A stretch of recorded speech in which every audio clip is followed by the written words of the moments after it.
Welcome back to the Tyne Tees match. Just a few minutes now to the kick-off of the 109th Tees Weir derby down at Ayresome Park in Middlesbrough against Sunderland. My guests this afternoon are John Byrne and Bernie Slaven.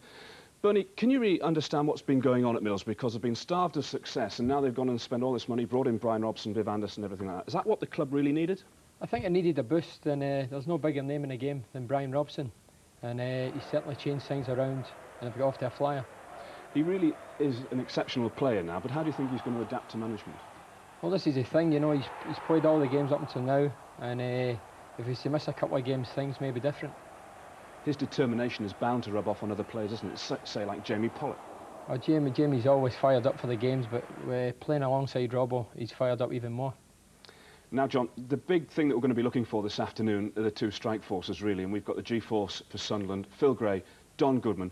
They are going to play a crucial part this afternoon. I think so, yeah. I think if you look back to last season, a lot of people said last year that they couldn't play together, you know, but they came down to Oxford last year and they tore us to pieces, you know, but I think this year they've got a better understanding and I think they're really clicking as a partnership now.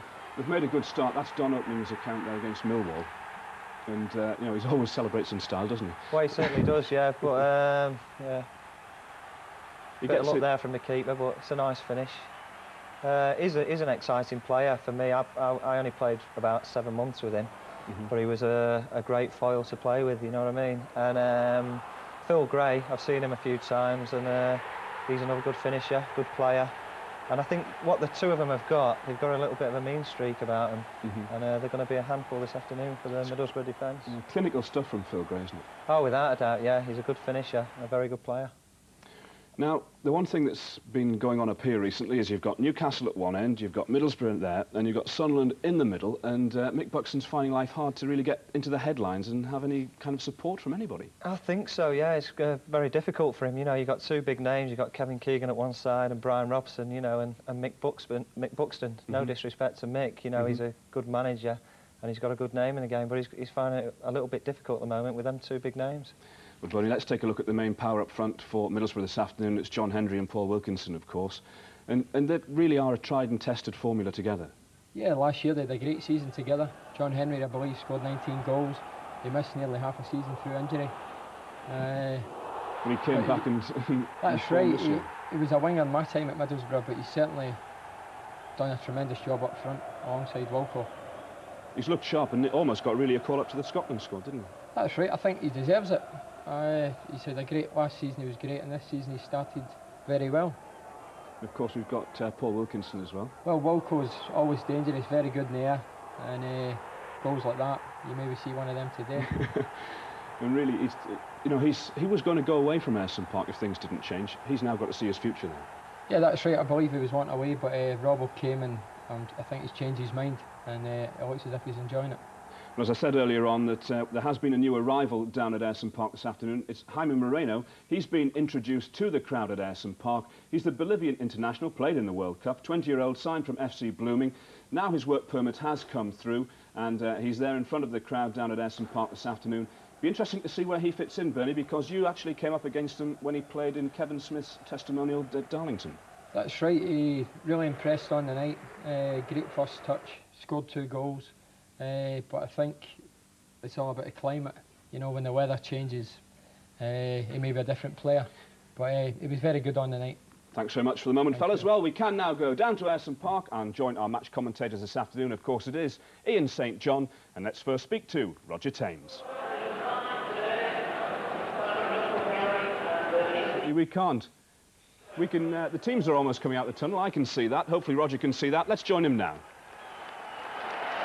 Good afternoon, welcome to Ayresome Park with perfect timing as the teams take the field for the last league derby between these two great clubs and rivals at Ayresome Park. And the old ground today, a fine setting, an impressive crowd reflecting the positive start both teams have made to the new season, looking for around about the 20,000 plus mark. Let's have a look at the teams first, starting with the Boro. Alan Miller in goal, 2 Neil Cox, 3 Curtis Fleming, 4 Steve Vickers, 5 Nigel Pearson, 6 Clayton Blackmore, 7 Brian Robson, 8 Jamie Pollock, 9 Paul Wilkinson, 10 John Hendry, 11 Alan Moore. This is how Brian Robson's team will line up. The defence has looked so solid to date, and it's back to the side that won the opening 4 games. That lineup, Pearson and Vickers in harness again. In midfield, Robson and Pollock, a classic blend of youth and experience. Blackmore and Moore provide craft on either side, and the Wilkinson-Hendry combination has long since proved itself one of the most dangerous in the league. Steve Vickers has recovered from the calf injury that kept him out of the 1-1 draw at Watford. He scored his first Boro goal at Roker in January. As for Sunderland, let's have a look at their lineup. 13, Tony Norman, squad numbers, remember, for Sunderland. 26, Darius Kubicki. 3, Richard Ord. 7, Gary Owers. 5, Derek Ferguson. 19, Andy Melville. 6, Kevin Ball. 15, Brian Atkinson. 11, Craig Russell. 8, Don Goodman. And 10, Phil Gray. And we've attempted to sort those numbers into a formation for you, although it's a little bit of a guessing game. Kevin Ball indicated to us that he'd be playing in the defence, so this is our sort of reckoning as to what could happen. Kubicki moving to right back, and Ord resuming the left back role he filled last season. Melville returning to the back 4. Gary Owers could push into midfield. Goodman and Phil Gray, another dangerous duo up front. We'll have to see exactly how Sunderland do line up in formation. The substitutes for Middlesbrough, as expected, Craig Hignett and Robbie Mustoe, both midfield players, with Hignett the more attacking, of course. Ben Roberts is the deputy keeper. Sunderland, Michael Gray is the man who misses out and joins Sean Cunnington on the bench. Alec Chamberlain, a very experienced goalkeeper to have in reserve. Andy Melville missed the Wolves game to help the Welsh cause. It was worth it, with Wales getting an important win against Albania with his help. Pitch in absolutely immaculate condition here.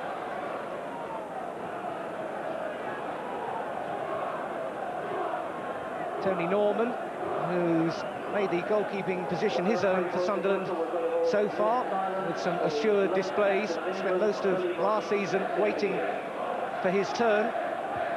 And before today's kickoff, Owers and Goodman just getting themselves ready. You can see a black armband there because the players will now pay tribute to the late, great Billy Wright, who sadly died last weekend.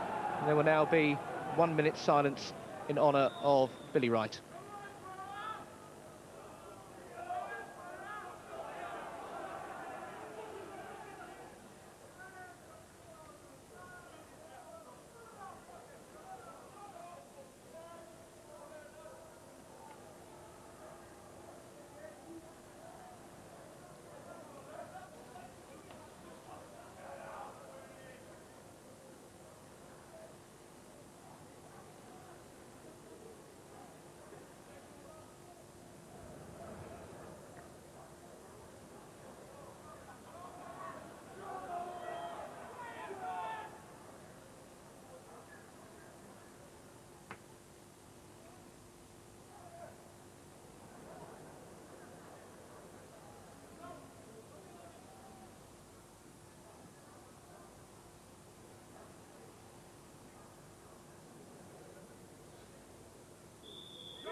Players and fans then paying their respect to one of the great names of English football, Billy Wright. It's an occasion that I'm sure Billy would have enjoyed, away from his native Midlands. All the passions of a North East derby ahead of it, and nobody looking forward to it more than my co-commentator today, as we await for referee Jim Rushton from Stoke-on-Trent to get the 109th Teeswear derby underway. And really, when you look at the way both these two teams have started, Ian, it could hardly be better poised. It's got the makings of a terrific match, this. As you say, both sides started the season very positively. Although you could say that Sunderland, without getting many wins behind them, you know, they've only had 1 win, 4 draws rather. You know, at least they are not losing games, and that is the important thing coming into this one. We're off and running. Sunderland in their new style change strip this season. All greeny blue colour it is, with red trimmings. Middlesbrough in a newly redesigned version of their traditional red shirts and white shorts. The derby statistics: Sunderland have won 51, Middlesbrough have won 31. There have been 26 draws, but perhaps more significantly, it's 32 years since Sunderland won a league or cup derby here on Teesside. and that was thanks to a certain Brian Clough that day. A bit of water has gone under the bridge for these two clubs since then, but the aim for both of them is to try and get into that elite, the Premiership. Don Goodman making an early run there, and Steve Vickers covered him, and Sunderland get the corner. Goodman absolutely eyeballs out there, real determination, his trademark. And Middlesbrough have to organise. Plenty of height in this Sunderland side today, with Ord as well there alongside Melville. Goodman challenging more than any, and it was Pearson who got it away. Alan Moore quite happy to push it upfield. Kevin Ball, as we expected, playing into the back four. And just having a look across the Sunderland back line, it's as we said, Kavicki playing at right back, with Ball and Melville in the middle there. And this is a good break. Robson into space for Alan Moore. Moore floating one through to Wilkinson, who was offside. Good early action at either end there. Yeah, nice break start to the proceedings, and little Alan Moore there looked to find Wilkinson at the back post there, and Wilkinson just shading offside. Great Robson ball there out wide. I mean, Robson's passing is always like first class anyway, and I think if you're playing with Brian Robson, you can expect some decent passes. In St John, master of the understatement. Touch there from Hendry, from Moore again, who's seeing a bit of the ball in these early stages. Gary Owers there with the challenge. Got another man down injured in the middle. I think is Wilkinson. So a really lively start to what is traditionally a lively old affair. Remember last season Middlesbrough started with 4 straight wins as they have this, but then only won 3 more in the next 4 months. Nobody's expecting a dip in form like that. You know, I didn't think it was a free kick, actually. I thought Owers' tackle was a good one. He knocked the ball for a corner kick. But the referee has given a free kick, and a very dangerous area when you see Clayton Blackmore lining up here. This could spell a bit of danger for Sunderland. Defenders or midfield players in that occasion take their life in their hands with anything that's remotely a tackle from behind. Boro, though, have the free kick. Wilkinson there hovering, might fancy a go as well. Jim Rushton, the referee, pushing them back the distance. It's got to be enough, says Don Goodman on the end there. 4 in the wall. Wilkinson having a go, straight at the wall. Robson getting through there, but pulling it wide. He got a touch and a corner now for Middlesbrough. Robson still looking to score his first league goal for the Boro. A matter of time, one suspects. Look at him barking out the orders. When Brian Robson tells you, you're told. Goodman back there defending. Curtis Fleming has the chase here for Middlesbrough. Knocked in early as well. Just a shade too early. Only a zip in the game, and you were commenting as we walked around on how superb the pitch was for football. I mean, this pitch actually is immaculate. You could play a game of crown green balls on it. It's just beautiful. So there's no excuse really for players not passing a ball around in this one. Just had a little sprinkling of rain as well, which always makes the ball just pick up a little bit of pace off the surface. Good news for keepers, but will keep the game moving. Pollock there beavering away, and Vickers back for Miller. Melville, instead it's Ord who brings that down. A good turn there from Richard Ord, but just a bit too much. Pollock tackling there. Richard Ord, who missed the first 4 games through injury, back in a more familiar position after playing in the centre of defence last Saturday. Only a dead ball kicks in these early stages.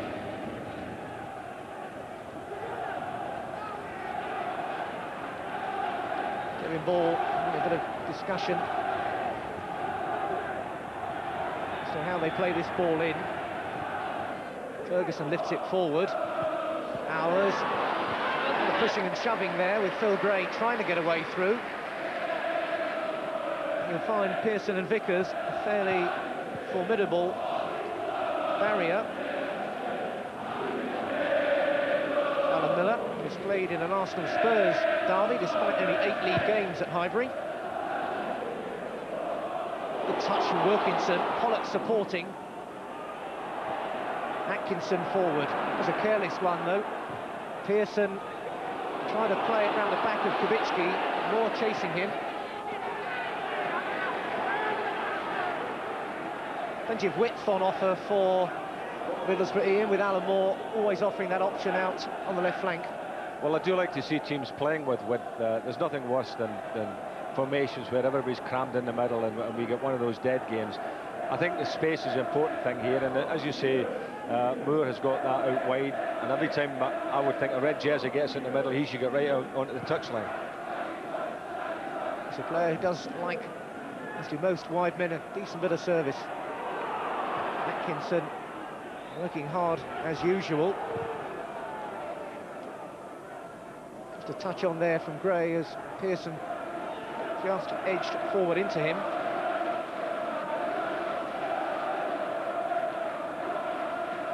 Miller only conceded 1 goal in 5 league games, remember. Straight to Ord. After that rather frantic first 3 or 4 minutes, we're just settling down now. Teams trying to establish some sort of pattern of play. Cox getting a throw in there.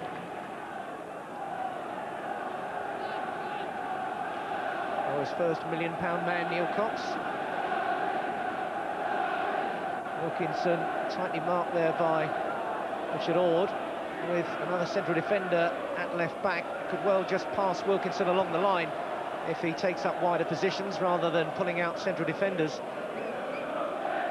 Hendry and Wilkinson make a lot of diagonal runs, and their thinking is really first class and in great combination.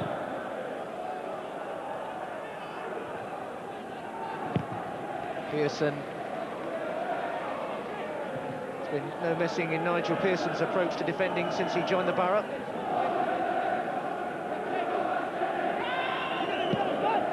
Goodman robbed there. Still it's Sunderland coming forward. Russell, a man out wide, given no time there. Pollock, a mite over-enthusiastic.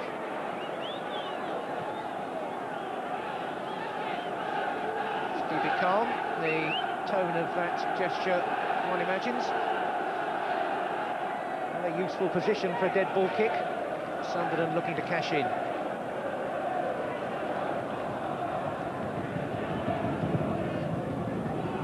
Gray there, getting well to it. It's quite an ambitious flick on that. Phil Gray and Don Goodman, by no means the 2 tallest central strikers in the league, but as they showed against Wolves last Saturday, they can cause a lot of problems for defenders. Trying to come off their men rather than looking to try and out-jump them. Well, I mean, they're both proven goal scorers, and the one thing that they have got is a bit of pace. Goodman's got the pace, and I think if they can get any balls behind Vickers, there, you know, Goodman will show that pace today. Another free kick. Hendry stealing a yard or 2, or maybe not. Robson. Knocked in. Header down. Atkinson half clearing. Cox. Pearson offside again.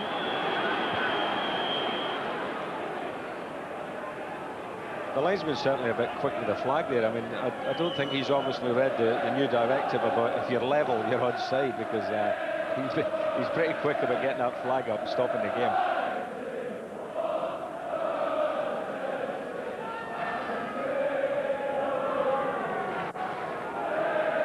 Nick Buxton coming down onto the bench just to stand and watch his games, just right by the dugout there, his familiar position.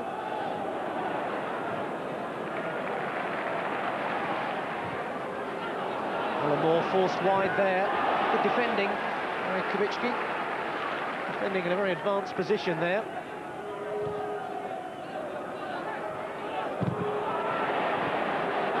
Robson really getting stuck in there. So too Pearson, but it's fallen for Russell. Russell shaping for the shot. Off-target effort there. I wouldn't think Brian Robson would be too happy with the ball that Curtis Fleming gave him there. It was, and he's rubbing his leg here, Brian, because he got put in an awful lot of trouble. He's having a quiet word with him there. He's hardly the sort of player that's going to think twice about the 50-50. Here's Craig Russell's shot. Decent position, but finish. Yeah, really just cut across the ball there. It was a bit of a chance there. If he'd hit the ball properly and got on target, he might have got something.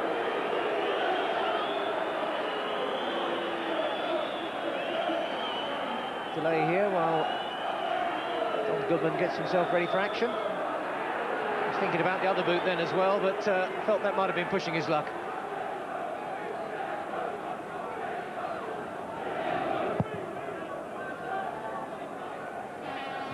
Ball winning that one against Wilkinson. Goodman picked up by Atkinson. Gray's in the middle there. Russell is out wide. If he could only have found him, there really could have been something on there for Sunderland. But Cox tidied it up neatly in the end. Pollock having to fight with Ord for that one. Now Robson will bring some order to the proceedings. Nicer footwork out wide there for Wilkinson.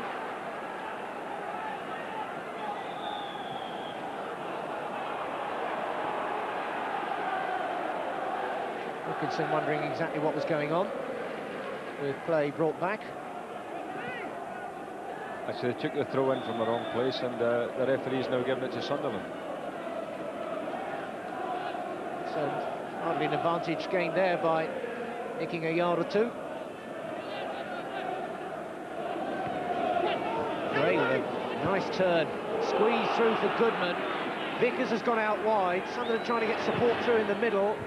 Plenty of red shirts there, and the head of Nigel Pearson.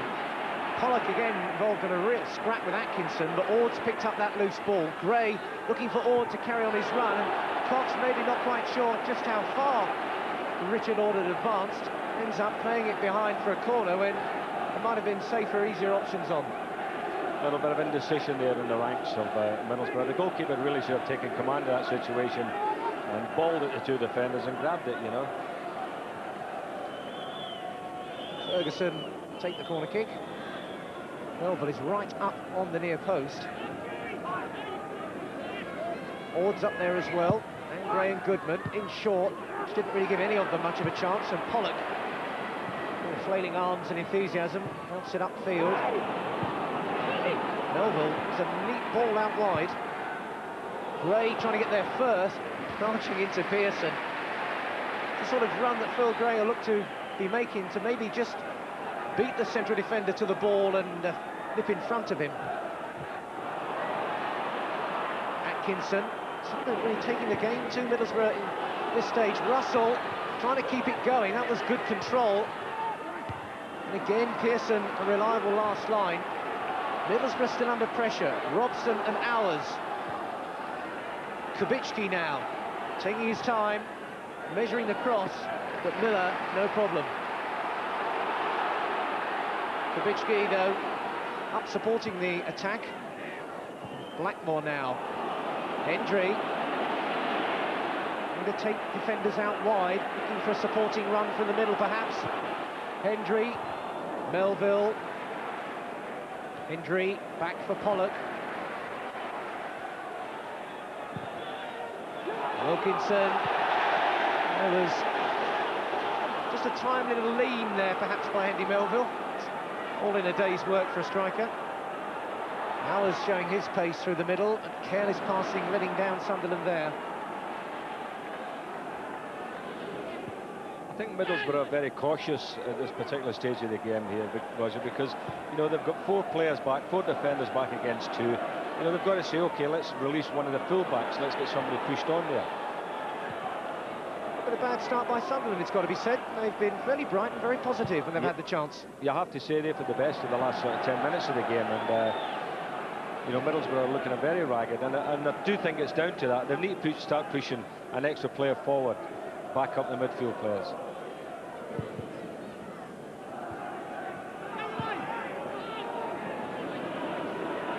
Pearson, Pollock. Middlesbrough haven't really got their passing going much. They won't do if they give it away like that. Cox is there. Pollock scrapping, and just getting fouled there as he turned away.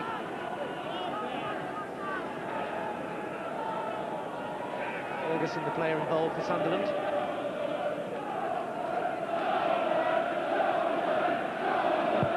Pearson's free kick is deep towards Melville and Wilkinson. Wilkinson not giving a chance. Kevin Ball really determined to be first to that one. Now Curtis Fleming. Doesn't always fancy the left foot too much, Curtis, with his move to left back. Naturally right-footed, but he's such a natural defender, according to Brian Robson, that he's grabbed that left back place. He was a bit hesitant there.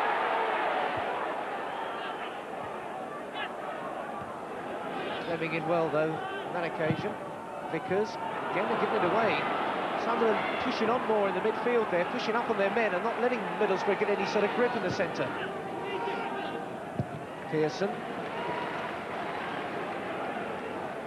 It's a little bit spot the home side at the moment. Well, you've got to give credit to Sunderland, because as you're saying there, they are more positive. They're certainly being first to the ball, and the passing is that little bit better than Middlesbrough. No score yet, though.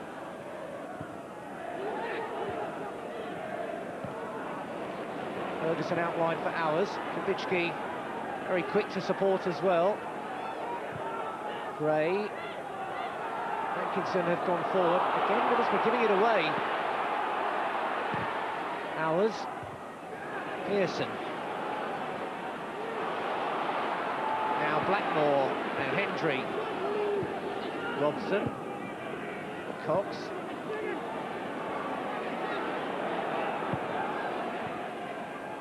Touch on there from Brian Robson, not quite coming off, and a hand up to acknowledge it. Vickers first to it. Wilkinson's touch back. Blackmore trying to get more on a run there, who made the diagonal movement. Gray.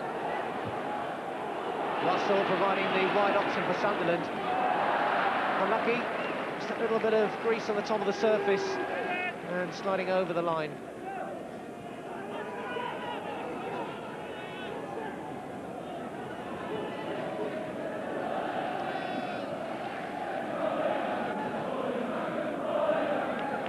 Miller is feeling a yard. Wilkinson with a touch on, but Melville and Ball looking really strong at the heart of the Sunderland defence. More robbing hours. Sunderland make progress through the throw. Kubicki. The touch there, it's let in Ferguson. Well, Derek Ferguson, it's his 52nd appearance, and he's still looking to open his Sunderland account. Would have been the way to do it in spectacular style in a derby match. Well, he's certainly not got a better chance, Roger. I mean, he's right on the edge of the 18-yard box. Goalkeeper out in the 6-yard area there, and he's got to just stick it in one of the corners. That was a superb chance for Derek Ferguson. Right to be within earshot of Brian Robson at the moment. I'd imagine he's barking out a few very direct orders to his midfield and to his defence as well. Hendry. Robson again, just that simple pass to keep it moving. Pollock now advancing a bit. Pollock still on a run. Just trying to maybe tuck it into the middle with Wilkinson moving up. Yeah, I'm afraid that was neither one or the other there, was it? You know, it wasn't a cross, it wasn't a shot, it was just a sort of ball played in. It was a lovely run too, and he had a player outside who didn't use him, but if it was a shot, really had no pace behind it. Now Goodman.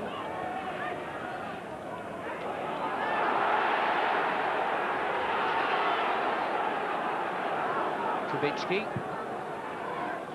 Vickers, Pollock having a look around.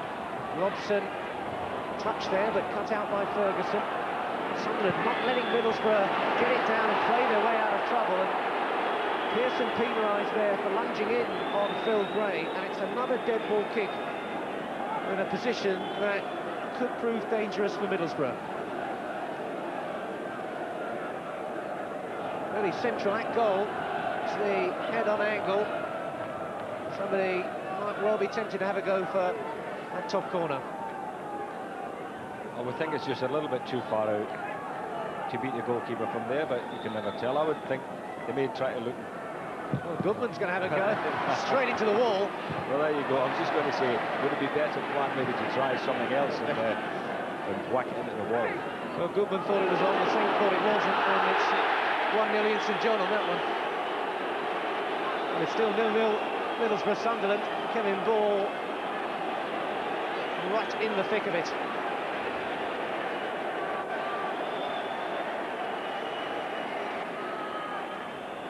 The new referee's guidelines are not good news for players of Kevin Ball's approach.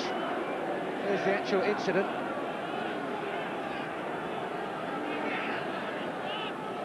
Touch of the Twickenhams.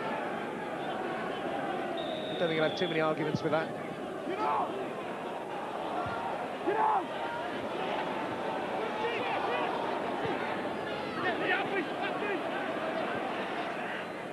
Cox hit deep that. Wilkinson trying to get there. Ball to scrap for. Pollock straight in there. Robson right in the heart of the action and being bowled over. Just for a moment when he sensed something might be on.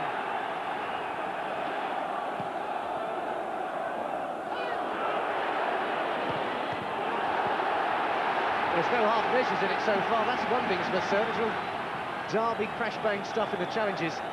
Well, that's what derbies are about. You've got to get yourself in there if you want to win it. Here comes the Middlesbrough corner. Goodman didn't get it away. Robson! Half a chance at best, but Robson very quick to trying to get his shot in. No sort of balance for him there, really, was there? Well, that's, I mean, he really turned very well on the ball. It was coming behind him there, we can see there. Just got one touch and was falling back on it, really couldn't keep it down.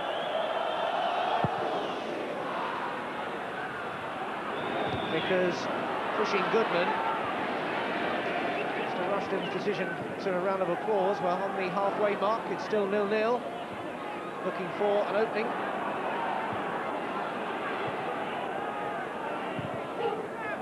Now Moore. Straight to Richard Ord.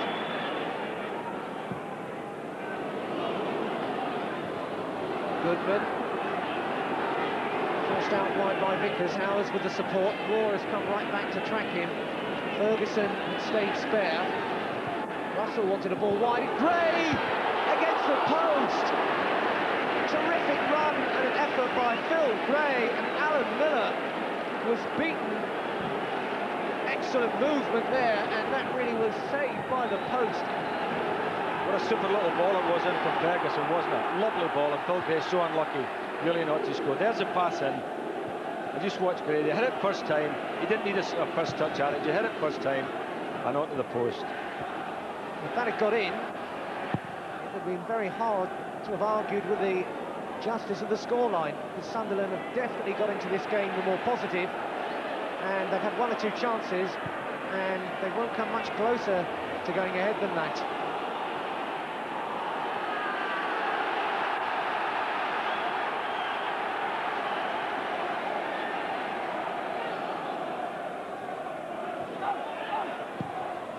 Cox with a neat pass sideways, hit deep towards Wilkinson, away there. Robson keeps it moving, Melville volleys it away.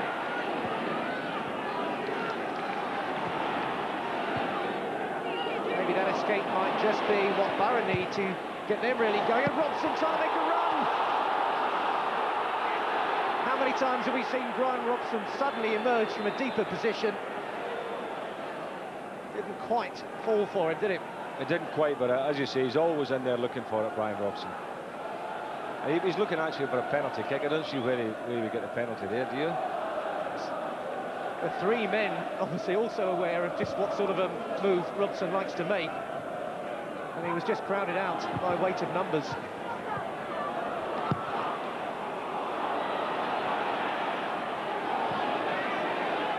As we were just saying, that Phil Gray incident where he hit the post might just have shaken up Middlesbrough.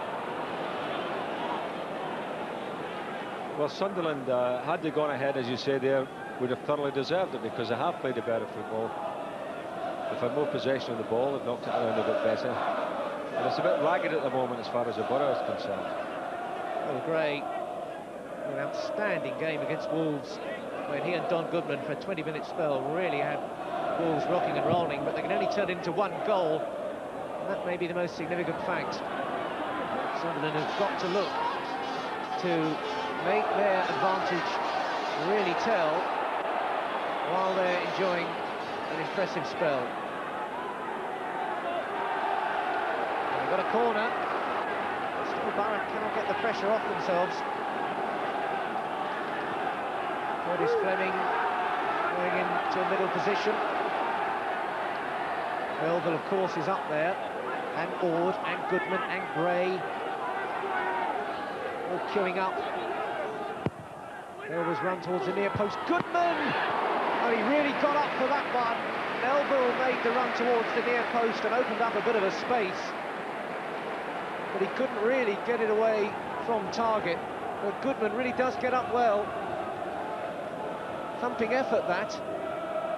Yeah, it was a cracking effort, wasn't it? I mean, they really did get up, as you say there, and the big central defenders of Middlesbrough certainly beaten there. Terrific jump there by Goodman. He's such a power-packed player. You could see him. It was like the old Commonwealth Games high jump there, and he really did wind up for it and got up. I think, you know, that Sunderland are a little bit afraid of his pace, and that's the reason I think they're playing as deep as they are. And you know, they're giving Sunderland that space in the middle of the field, which they're using well. The Sunderland free kick coming on towards the near post, half cleared away. Gray snatching at that one, but it flashed right across the front of the Boro defence there.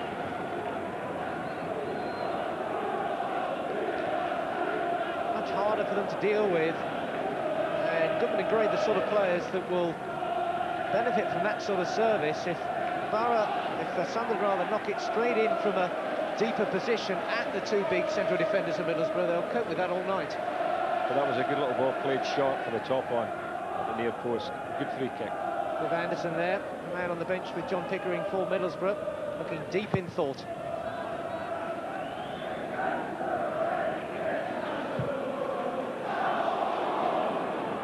Because we'll have to watch this one.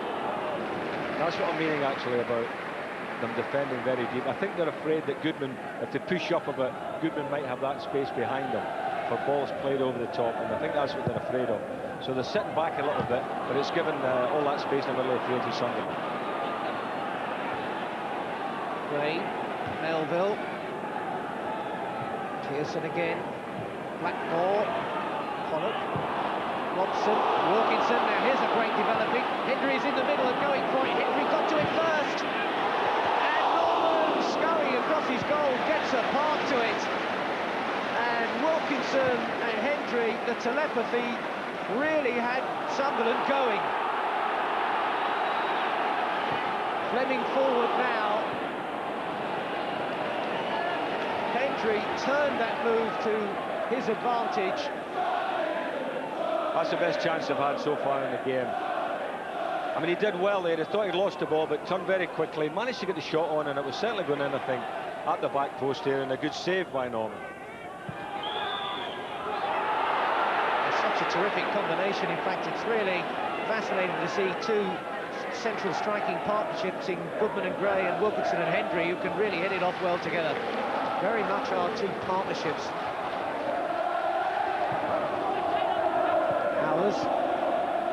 Kubicki, because with now John Goodman there, who was backing in a touch, so there was no whistle. Law really felt that one from Kubicki, and I think he heard it as well.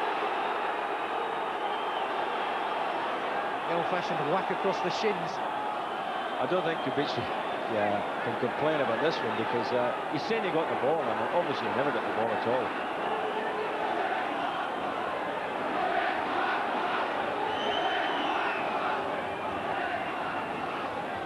Here we can see Moore's got the ball, and I think he just sort of nicked it past him there. Kubicki comes in, doesn't get the ball at all, just takes the man. And for him to turn around and say to the referee, hey, ref, I got the ball there, you know. Only a professional footballer could say that. The booking there for Kubicki. He's actually been playing very well down this right-hand side, hasn't he? I think between him and ours, they've certainly had most of the attacking play down this right flank for Sunderland. Kubicki's been forced to operate in a left-back position with Ord out, but Nick Buxton's been able to get his full-backs back in their more accustomed positions, and they've looked the more balanced because of it.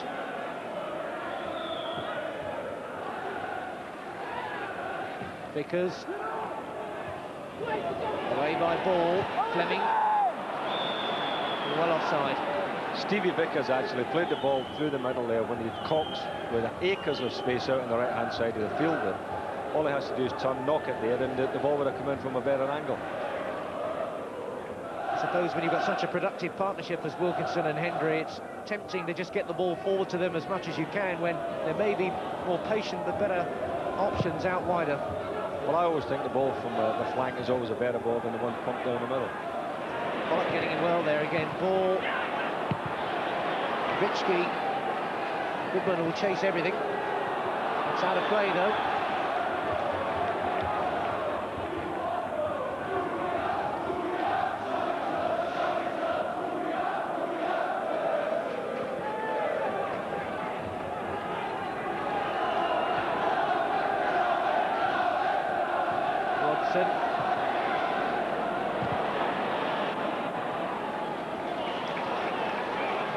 Pearson again, very deep there.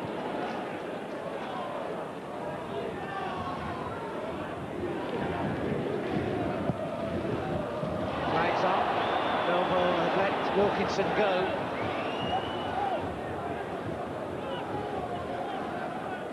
Wilkinson with his work cut out to make a lot of headroom against Andy Melville. Two against Sunderland at Ayresome Park last year, of course, Paul Wilkinson.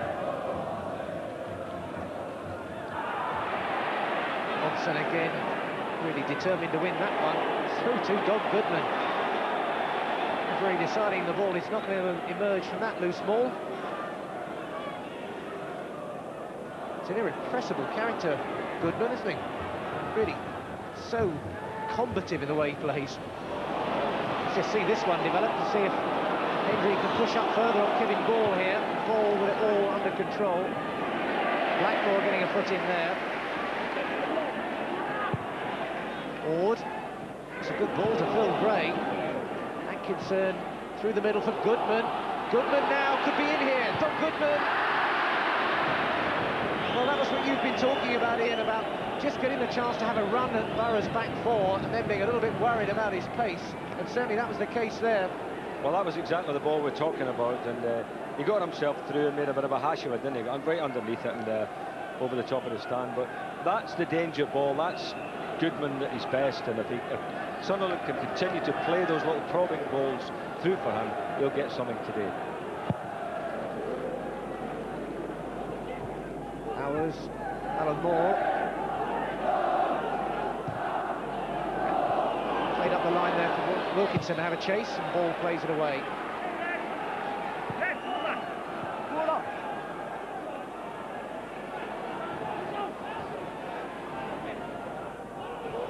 Wilkinson, there's a fair bit of grappling going on there as Moore tries the first-time effort. Melville having a word with the referee to complain he was getting a little bit too much close attention from Paul Wilkinson. Moore there, final effort. It's way off the mark. You have to say the shooting by either side hasn't been spot on today, has it? We've had chances, haven't we? Yeah, there's been chances, positions to maybe inflict some damage, and they've just humped him over the bar.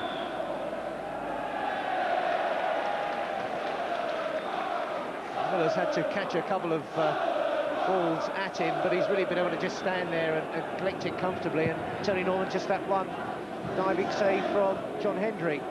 Talking of which, here's Hendry again. No free kicks as a referee. And well brought out of defence by Richard Ord, and there definitely is space, and he is steaming now. Pollock all the way with him. Good break, Sunderland. Goodman trying to get there, just lifted it up, Fleming away. Robson got ahead of there, and now there is space for Middlesbrough, and Hendry on the run. Ball is there, Wilkinson in the middle, Hendry, and Ball stuck to it and had to. Carbon copy moves there. Yeah, but I was expecting a little bit more there from John Hendry. Because that was a super ball of Clayton Blackmore's to have sent him off in the first place. Now we've got a corner kick to the Boro. Suddenly it was a different game when that big area of space opened up in the middle. Alan Moore's corner. Jumping for it, but Wilkinson couldn't get ahead to it. Pearson will try to get it back in there. Hours with a yard or two to bring it away. And showing the composure to have a look. Russell. Russell has really gone herring forward. Hours has got into the middle. Russell trying to get round Curtis Fleming. Pearson, the long legs stretch out. And now we've got a corner at the other end. Well, they're both having a go when they get the chance. Middlesbrough finding it rather harder to get that chance. Sunderland certainly full of positive ideas. Corner kick.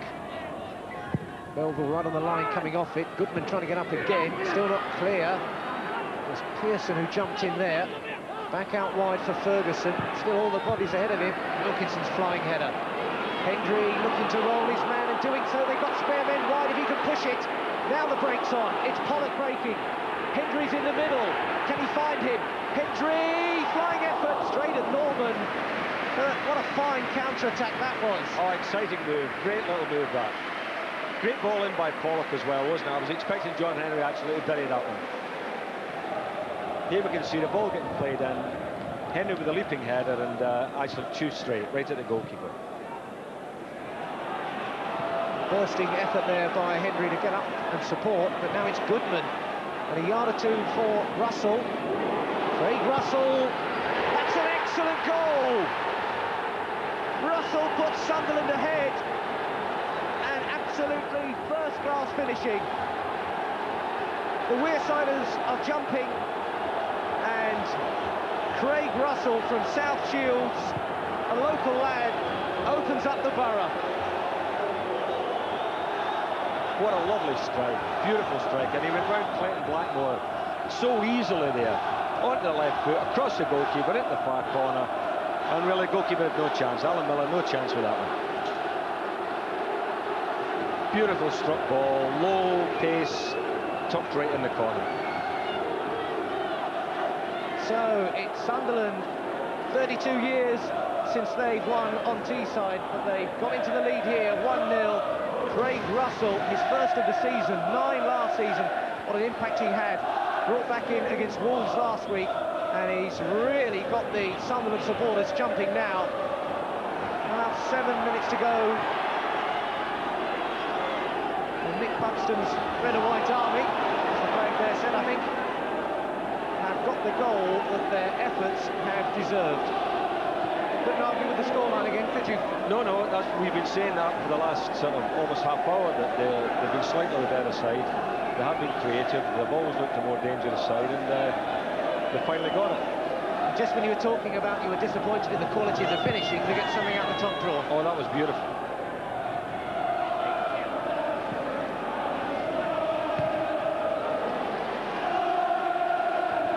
Because Brian Robson and Middlesbrough had planned for this afternoon, their script has gone right out of the window. And to be fair, it went out of the window in the first few minutes, because they've never really got a solid grip on this game. And they've been chasing Sunderland and trying to keep them at bay for all the first half.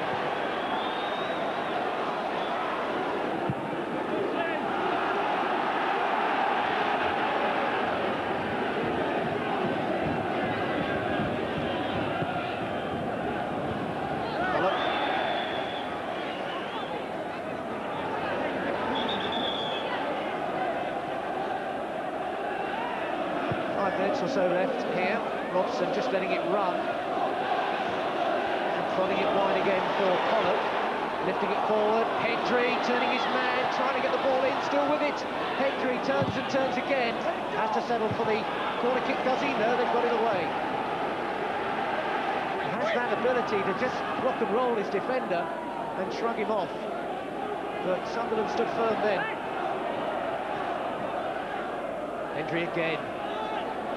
Cox plays it in low, stretching to get it away. Goal scorer Craig Russell gets the important touch. Pollock. Hours forward, that's a cracking ball into space, is it? No, just a yard or so away, but Hours was totally aware of what might be on.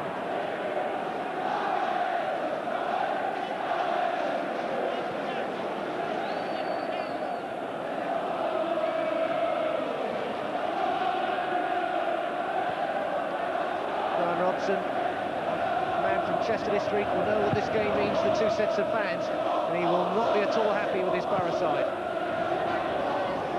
Barking out orders, as he has done throughout the game.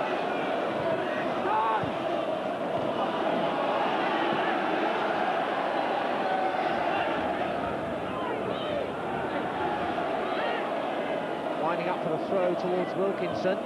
Little nod on there. Broad turning, but able to get any sort of a shot in. Now Hours with a break. Pollock all the way, that one will go. Throw to Middlesbrough.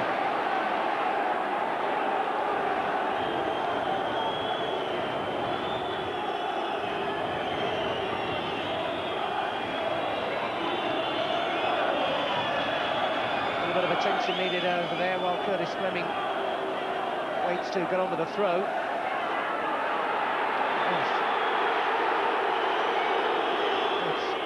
Who's down there just on the edge of the penalty area.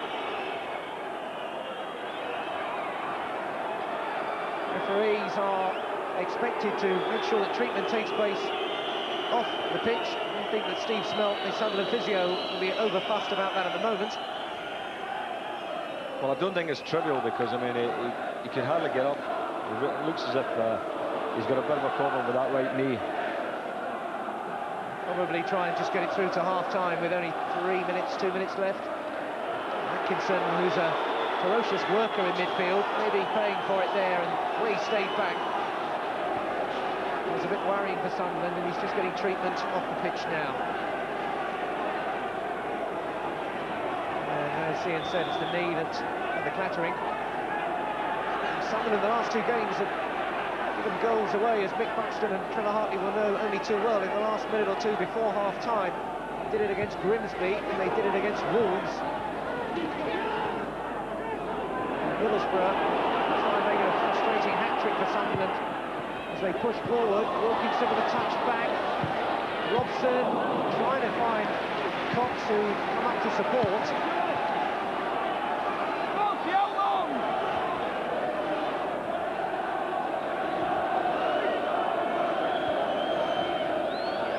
Goodman finally awed for Sunderland.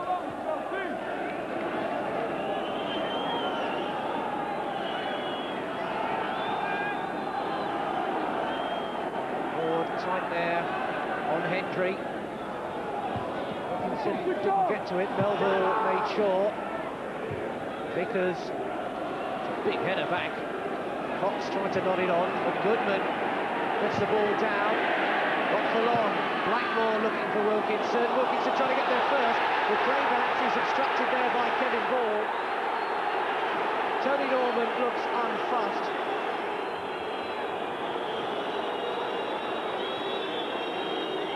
I think the fans behind the goal were claiming that he was outside the box here, and you'll see certainly one foot was out, but I think the ball was still inside the area. Two things to complain about there, Middlesbrough. Maybe that first challenge by Kevin Ball, and then Tony Norman's catch.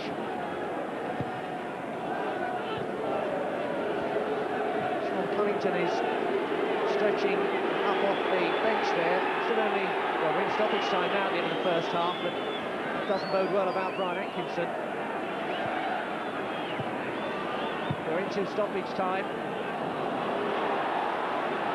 Well, I think at half-time, Brian Robson's got to reorganise his team a little bit. And, I think he's got to look for his fullbacks, particularly Fleming on this side here, who hasn't really got forward at all. Cox down the right has started getting forward in the last sort of 15 minutes, but I think Brian will be looking for his full-backs to get in there and support midfield players, and in fact get a little bit forward and get some crosses in for Wilkinson and Henry. Cox having to be very resolute in that tackle on the edge of his box, living on the edge of it. Blackmore, Cox, and again see how deep Middlesbrough are, rather. Sunderland push right up on them. Fleming, Pollock, Boy trying to get on the blind side of Kubicki, but there was no danger there for the Polish international. Safety back to Tony Norman.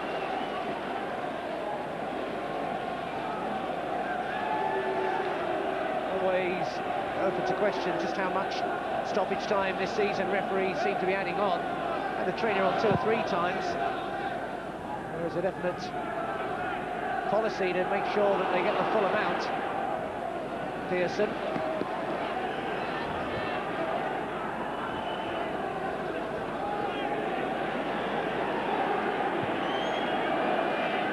Hendry. Melville pushed right up on him. Perhaps if they can get something in, and they are deciding to bring on a substitute Sunderland as the game drifts further into stoppage time.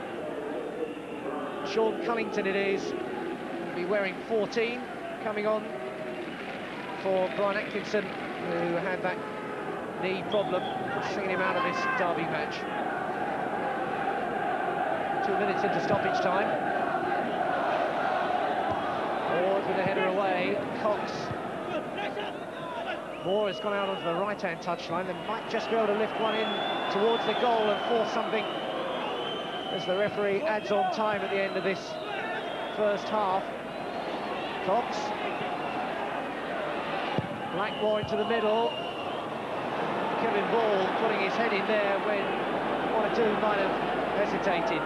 Hours now. Goodman, a terrific run. Look at him aiming for the shot right across the face of the goal. Ferguson was looking to fill in the gap, but Goodman always aware of what might be on and what he was going to do about it. Well, that's that little dangerous ball again, getting played through. Lovely little ball. Off goes Goodman. Again, looking to hit it across the goalkeeper to the far post and really sclaffed at it. Made a bit of a hatch of it. Ferguson needed a yard or 2 further upfield to maybe take advantage there. Goodman full of running. 3 minutes of stoppage time played. Referee obviously enjoying it, no hurry to blow the whistle. Instead of Middlesbrough pressing on for an equaliser, it's Sunderland looking to double their advantage. Ward knocks it back towards Goodman, but Fleming knocks it forward. Referee checking his watch again. Here's Phil Gray. Phil Gray, Pearson diving in. Gray looking for a really ambitious chip. It was an ambitious chip, but at the same time, I think it was on. I mean, he was surrounded by red jerseys, and I thought it was a real piece of initiative, that. Well, he's done it before, in fairness to Phil Gray.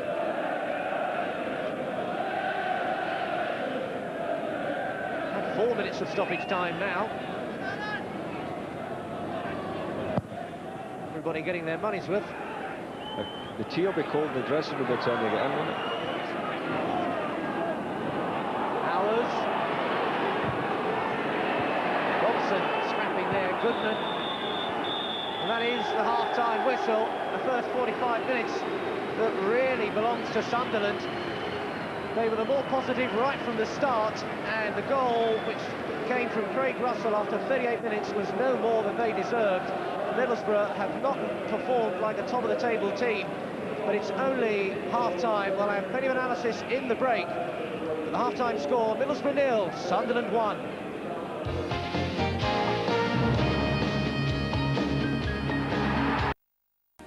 Welcome back to the Tyne Tees match. Middlesbrough are trailing in the league for the first time this season. Sunderland have a 1-goal lead at half-time in the 109th Tees Weir derby. With me this afternoon, John Byrne and Bernie Slaven. Bernie, Sunderland deserve that lead. Without a doubt, great performance. They're playing like the home team, and a bit more luck, they could have been 3 up. Really, the first chance, John, came to Ferguson, and he should really have put it away. I don't know about that. I think it was a difficult chance. It came to him quick. as you can see, the ball's been played through. The defenders are closing him down. They've closed him quickly. He's had to hit it straight away. He's hit the target, you know, which was all he could do, really. It always looked as though Sunderland would take the lead and get the advantage. He certainly did, yeah. I think we saw a shot of Don Goodman early on in the game, and I said to you, he looks really fired up for it today, you know, and, you know, Sunderland have took the game to him. They're playing great balls in behind the Middlesbrough defence, and Goodman and Gray are causing them all sorts of problems. Bernie, are you surprised with the way that Boro are having to soak up the pressure? Without a doubt, but full credit to Sunderland. They've came up Middlesbrough and they've done a tremendous job up until now. Phil Gray had the closest chance before the goal, of course, and that was against the post. Good movement, good build-up to this goal. This was a great move. I mean, it was a great ball in from Richard Orden. As I was saying, Don Goodman has got in again behind the defence. He's held the ball up well. Gary Howers has come in, played the ball back to Ferguson. And this is a great little ball. And this is a striker on the top of his form, hits it straight away. Desperately unlucky not to score. Didn't think about it, did he? Just turned and hit it. He just turned and hit it. That's a good striker. Middlesbrough, of course, they move forward as well, and we've still got another angle on this, and he does really well there, Byrne. Yeah, it was a great effort. As John says, he is in the top of his game, and other days he may have took a touch, but he's turned first time hit it, and very unlucky hitting the post there. Here is this chance from John Henry. He did really well. Yeah, John Henry done well. He turned and hit it with outside his right foot, and that was a great save.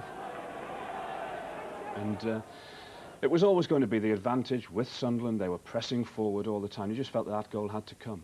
Well, you did eventually, but as we were saying in the studio while watching the game, you know, the longer the game went on, I thought, you know, Sunderland were getting all the chances, and Boro were playing well on the counter-attack, and, you know, they had a few little half chances themselves. I mentioned to you that I didn't think we'd heard a lot of Craig Russell, and then the next thing he does, 2 minutes later, boom. That's right, yeah. Well, I said to you, I think he's working really hard in the game, you know, and here's a goal now. We didn't show it a little bit before. Don Goodman's done really well for him. But Craig, he's gone round Clayton Blackmore as if he's not there. That's a great finish. He'll be delighted with that. The Saint was saying, Bernie, that the striking, the actual finish of it wasn't all that good until this one. Yeah, that was a great finish. You know, he's went at Blackmore, and as John says, he's went by Clayton Blackmore, and that's a great strike. Yeah, he's done everything right there. He's shot across the goalkeeper. Yeah. You know, if the keeper parries it, somebody else would probably put it in. Coming into it, yeah. Great goal. What do you think Boro have got to do? What's Brian Robson, Viv Anderson, everybody saying in that dressing room now? Obviously, they must go out and try and get a goal. They are at home, and they're top of the league, so they must go for it and try and pull the game back. But I think it's going to be very hard because Sunderland are outstanding today. It's an unusual position for them to be in, John. They're trailing for the first time. Yeah, that's right. You know, it'll be a little bit hard for them to get used to it. You know, they've started off well this season. You know, they're at home today, and they've been really pressed back by Sunderland. I think what they've got to do, they've got to come out the second half. They've got to try and push on a little bit, you know, because they are sitting deep. You know, they're playing as if they are away from home, as Bernie said before. You know, so they've got to come out and take the game to Sunderland. Thanks for the moment, fellas. One half-time scoreline in the other game in the First Division today. It's Swindon 1, Derby 1. We're going to take a quick break.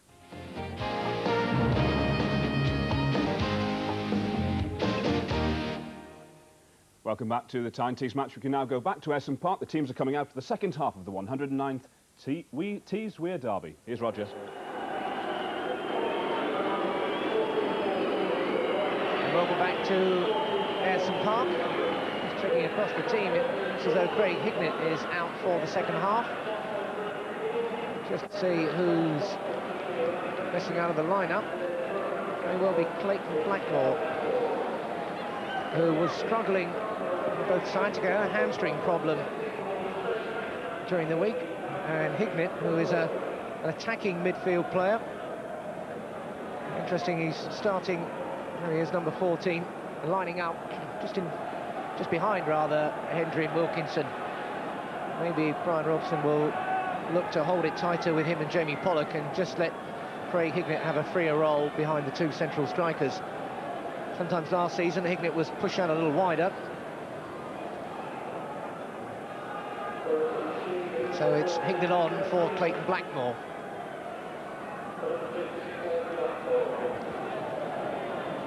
Referee checking his watch, get the second half underway. I would imagine there's been a fair old conversation, to say the least, in the Middlesbrough dressing room, where Brian Robson will want to have sorted things out. He had a false start there, I think. Well, he definitely blew. Mr. Ashton thought it was entertaining, and now we definitely are off. last season, of course. 4-1, Middlesbrough won at Ayresome Park. Sunderland replied with a 2-1 win at Roker. Craig Russell, though, the man who has put a gap between Sunderland and the home team so far this afternoon. And Middlesbrough looking for a far more convincing performance.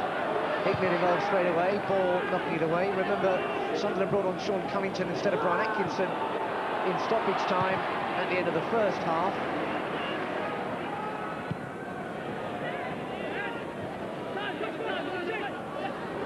Robson.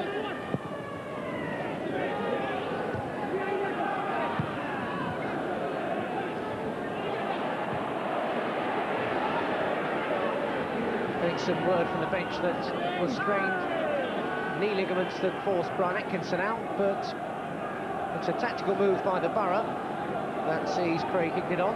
Ian St John was saying as we went into the break that they needed to reorganise a bit, and perhaps bringing on Hignett will just change the shape that crucial little bit.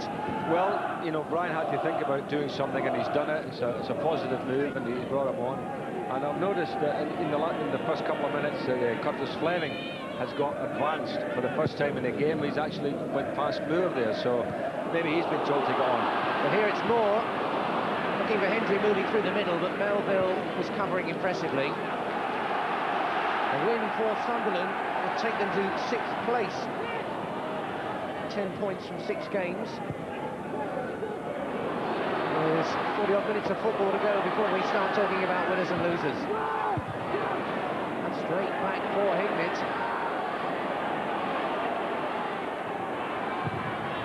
And good defensive work by Richard Ord. He's had a solid first half. Hignett, who can get wide if he needs to. He set Middlesbrough on the road to victory at Ayresome Park last season with the first goal. He's got a bit of ground to make up. He's going to do the same this year. In, remember, the last derby, league derby rather, between these two clubs. This we, of course, get a cup tie. One played short for Hendry. Moore with a good ball in.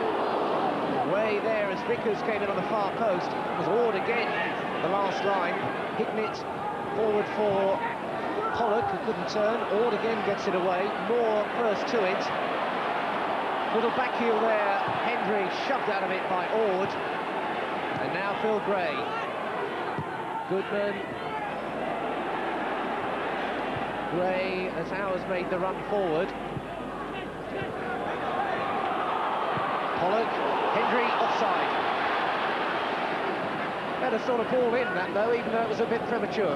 Yeah, not an awful lot in it, but at least the Boro have started in the second half with a really positive attitude. They're really hustling a ball. The passing's been that little bit sharper. There's the ball played there, and as you can see, just a yard or so offside. But a better start to the half for them, and I think the reorganisation that's happened at half-time will be good for them. Noticeably, perhaps, those early interchanges were far more along the ground and a bit less of the stuff that's been up in the air.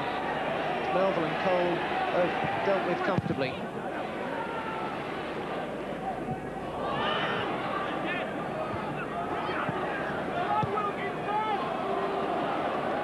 Norman, first time one.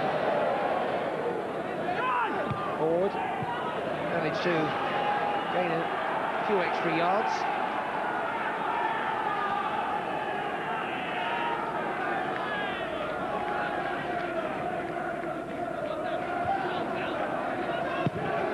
Russell, Goodman making another diagonal run. Ferguson with the support. Bid on by Cummington and Howes and Savitsky. Gray out wide. Howes is filling a gap through the middle. Not much support there for Phil Gray. Fleming, dogged defending, did well to keep that going Sunderland's way. Pearson. Fleming. Robson, really was caught there. Cunnington. Pearson really reacting badly to that one. Miller's in there as well, and Cunnington, who's not exactly one of the game's more aggressive players, straight away acknowledging that that was well out of order, and it was, wasn't it? Oh, it was a shocking tackle. I mean, what was in his mind actually to do that? I mean, here it comes here, the ball's in the air, he comes flying in there, and I mean, just butchered Brian Robson right in the midriff.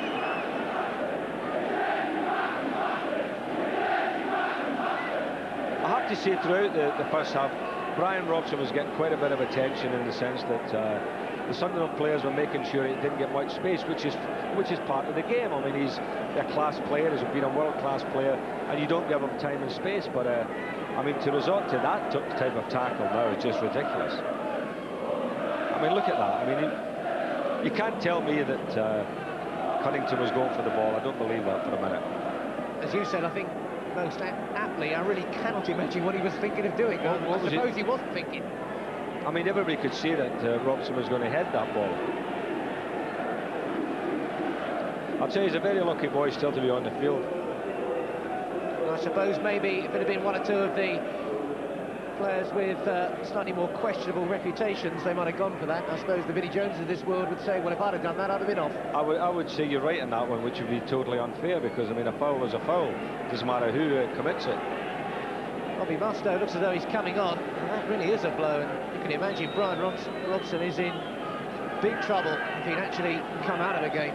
He's going to be dragged out screaming. He's the sort, isn't he? That's right. I mean, it's got to be a bad one. If he's lying there, he's motionless, and you know when a player is hurt when he just lies there. Now, it's probably taken the wind right out of him. If he's caught him in the solar plexus, it's probably just winded him, and I hope that is the case. That when he gets to his feet and manages to get some air back in his lungs. Mustoe still warming up. The Doc's on as well. There's Robbie Mustoe, who would be a straight midfield replacement. But great applause for Brian Robson, which is though he's going to soldier on. How many times over the years have we seen Brian Robson take the most horrendous clattering, get up and battle on? Well, that's what he's doing this time.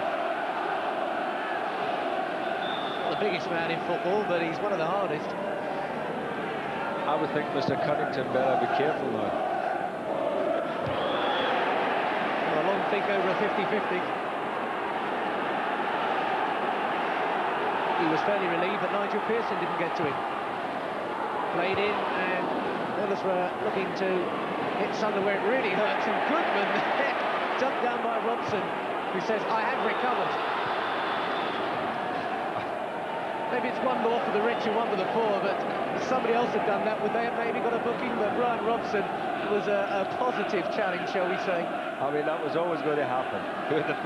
The first tackle that he was going into, somebody was going to feel it. And he picked on Don Goodman, so it wasn't as though he's picking on the weak link by any means. Oh no, he's picked a bigger there, didn't he? Get in.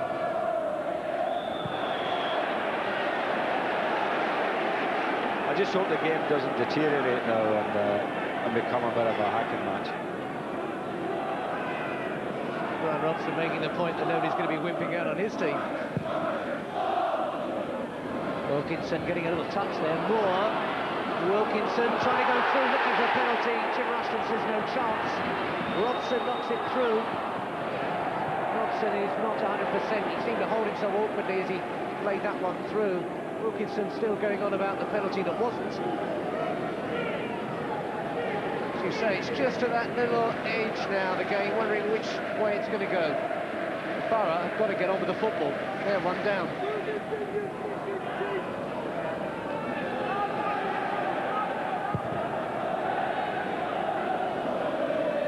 Fleming got a touch. Gray, and Vickers right there.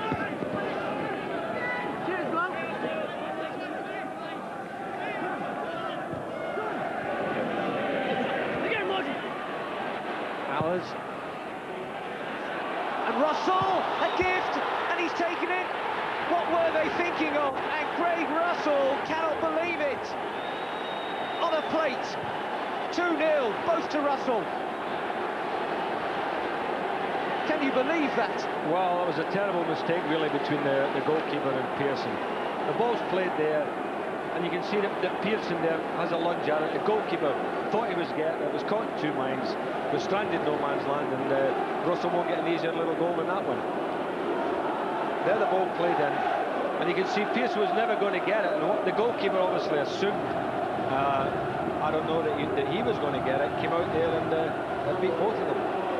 Craig Russell, all his Christmases had come at once, and he'd made up the ground. He was there. The second of the game, Middlesbrough 0, Sunderland 2, and it's all going totally wrong for the Boro. Robson's injury may be sidetracking them a little. Well, that's the second body blow for him in a matter of minutes. That goal from Russell, I'm sure, hurt Brian Robson far more than Sean Cunnington ever could. And I felt just at that particular stage that Boro were coming back into the game and looking at the more threatening team. But it may be that Sunderland could have killed them off for that one. But let's hope not. Let's hope that Boro can fight their way back into this game and keep the game nice and lively. Nick Buxton, who was coach when he was on the wrong end of that hammering 4-1, and said it hurt. Now he's the manager, and as a man who's been brought up on Wearside, he knows what it's all about.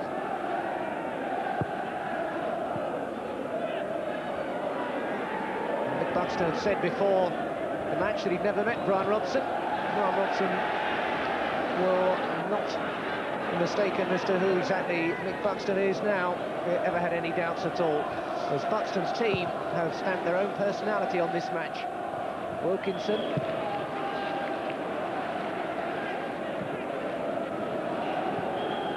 It goes to show that the higher you are, the bigger the drop, and when Boro have so dominated the First Division scene in the North East, with Sunderland left as something of the poorer relations, without the great boost of cash and all the publicity that Brian Robson has brought, it's only on the pitch in those 90 minutes where it all really counts, and that's where Sunderland have done their job so far.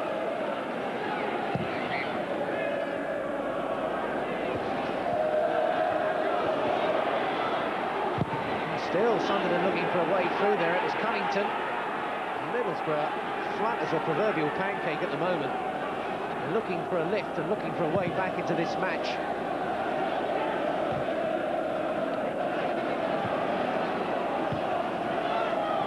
Russell, Ferguson, Melville, and now Sunderland can take their time, they can keep it cool and know that all the pressure, so to speak, is on Middlesbrough.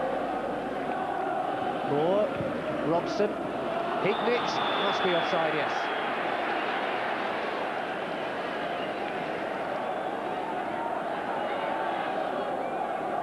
There was a great test of character for Middlesbrough down at Derby when they got ahead and held on in difficult circumstances and looked really committed, but it's such a different matter when you haven't got that advantage and you've got nothing to defend and the game is slipping away.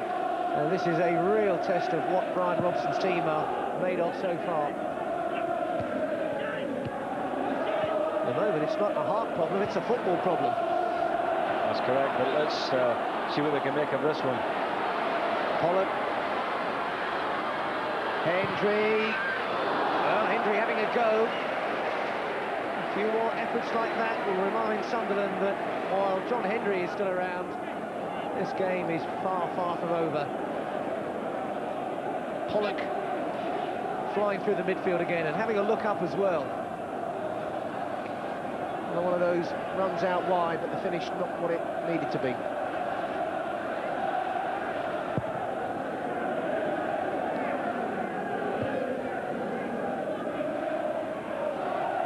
Pollock sliding into that one.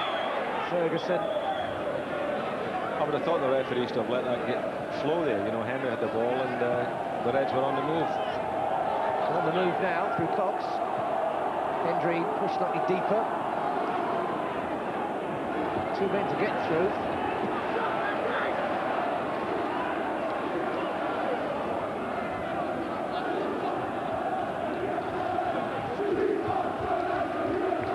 For those Sunderland fans in that corner there. An afternoon out there having.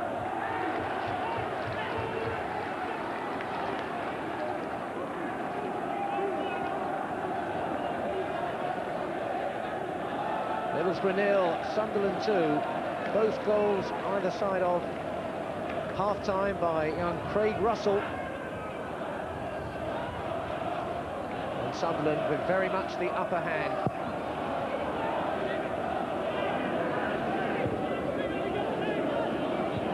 Pollock trying to get there.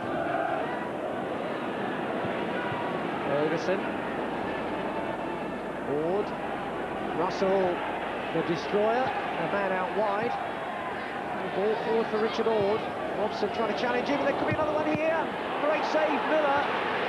And it was Hours who was robbed. Well, that was nearly good night, Middlesbrough. Oh, what a fantastic save there by Alan Miller. I mean, it was a beautiful cross in the first place. And then it was Hours at the back post, and the keeper made a wonderful save. Fleming, Vickers rather it was actually, just nicked that away. And still Middlesbrough, oh, the team right under pressure. Wilkinson back there, pleased to belt it forward. Pollock, oh, that was wild, really wild on Cunnington. Jamie Pollock, only Teessider out there in a Boro shirt, and he will really feel the wounds with his team 2-0 down, but he's got a fiery, enthusiastic temperament, and he's got to learn to keep that in check. He's got to learn to keep his elbows down, because I think he can fly in with the elbow there, as you can see. I mean, he went with a lot of determination to get the ball, but I think he was just a little bit too enthusiastic and got the elbows up, and the referee, quite rightly, has given him a yellow card.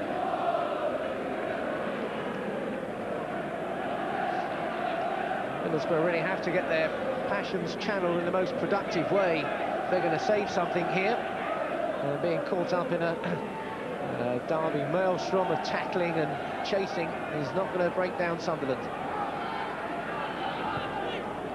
Ferguson.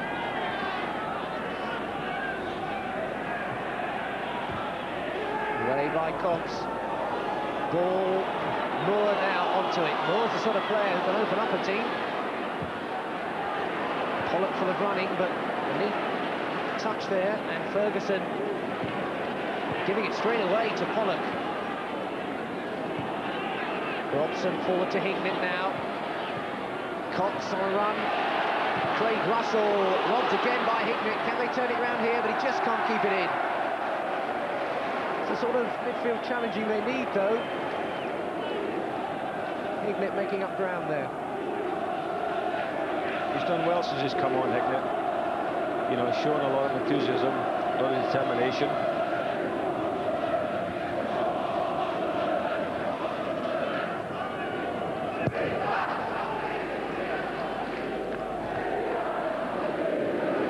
Wilkinson. Vickers. Hignett again, the one chasing it, but with no real prospect.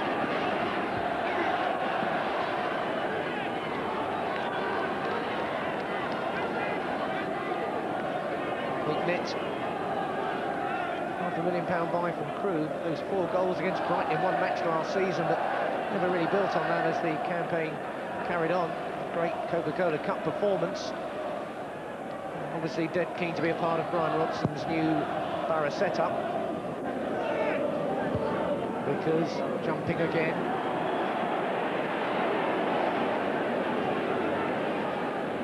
Offside. The near side here.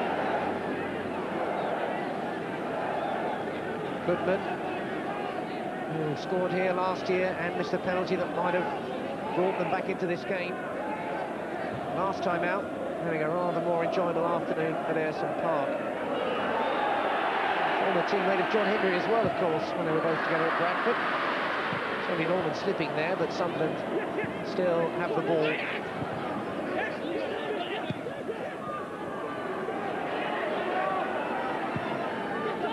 Robson just tucking it back for Fleming. And Vickers. Pearson.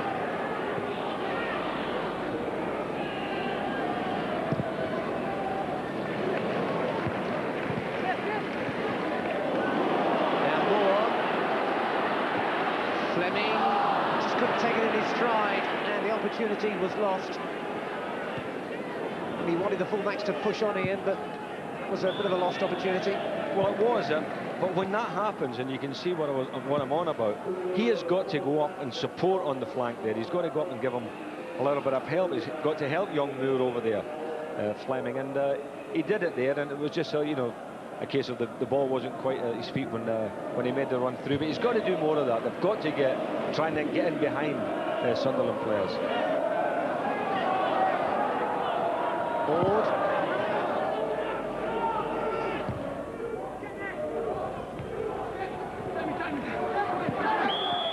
Pollock on the receiving end there. Ferguson's foot was a little high.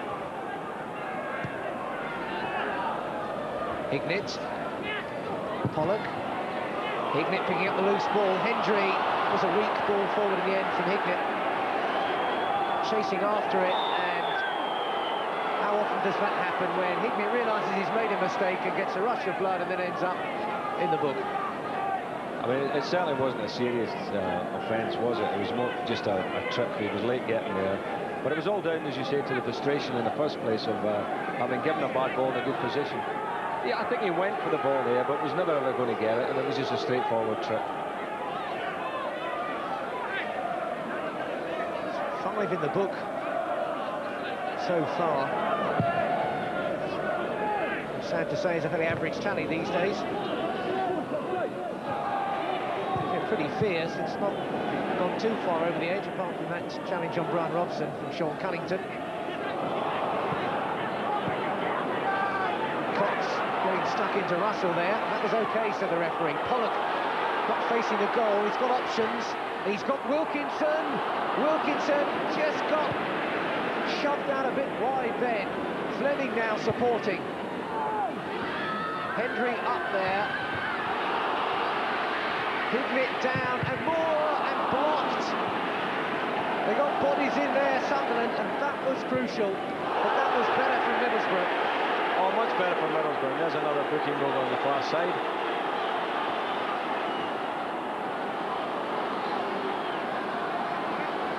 Phil Gray having a go at Steve Vickers.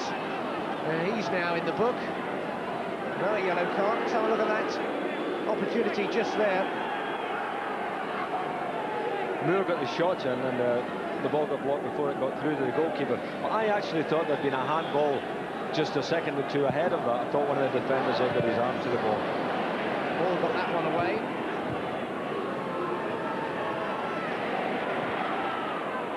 Goodman. Pollock again. He really is having a scrap. And Ord then in on Cox. It's really boiling now. And Ours is in space. Russell looking to go alone. And Russell on a tremendous run. Well, he really saw the headlines there. What a hat-trick that would have been if he could have finished it off. There were easier options earlier, though. Yes, but he didn't have to take the chance for himself, did he? Ran always from the halfway line. Fantastic. Hendry. Ball straight to Hignett. That full stretch was Melville. Pollock and Goodman. Cox. Vickers. There's no place for the faint-hearted out there. I don't believe another booking here for Ferguson. But that was some run before, wasn't it, by young Russell. I mean, there he went, as I say, always from a halfway line, and they just went on and on and on. I thought Fleming might get him there, but he got past him. A lunge back, and really and truly, a lot of referees might have given a penalty kick there, because I don't think it was Moore who was tracking him. I don't think Moore got the ball. They were going on. We're going to be very lucky to have 11 aside by the end, because there's several players now really on the edge, and it's not the sort of mood to be having a think about your challenges. Now it's Robson playing it forward. A real ruck there. It was Pearson who got the head to it, but just about reached Tony Norman.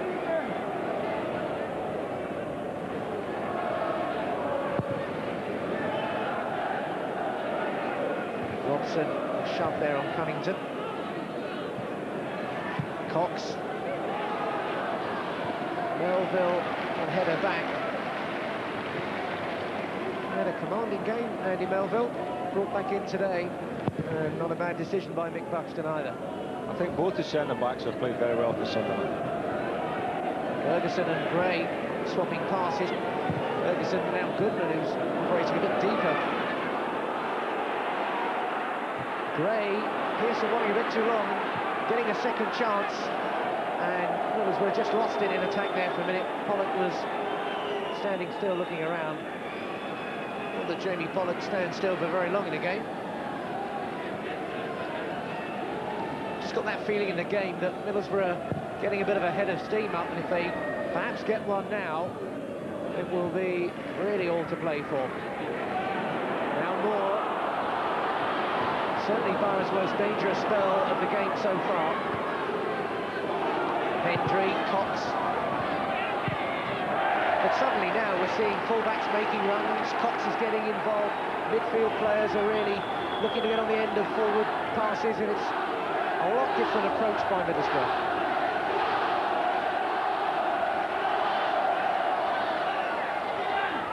Hignett, back for Cox. Hendry checking the marking, you should know the ball would be there, and he was, solid as a rock. Good defending by Ball there, wasn't it? I mean, he didn't go lunging in, he waited for him to turn and then just nicked it. He's back in the central defensive position with Ord there along in the left-back role, and Kevin Ball has admitted that he does prefer it there at the back. Away as far as Pollock, who winds up. Norman pulling out the stops. Pollock certainly got hold of it. And Tony Norman. Well, you were saying that, you know, there was so near to goal, and that's another example of it here. It was just a lovely strike from Pollock. He really kept it down, a lot of power in it, and a wonderful stop by Norman. You see it from that angle, you really do appreciate how quickly he got down. Not bad for Holden, he'll say.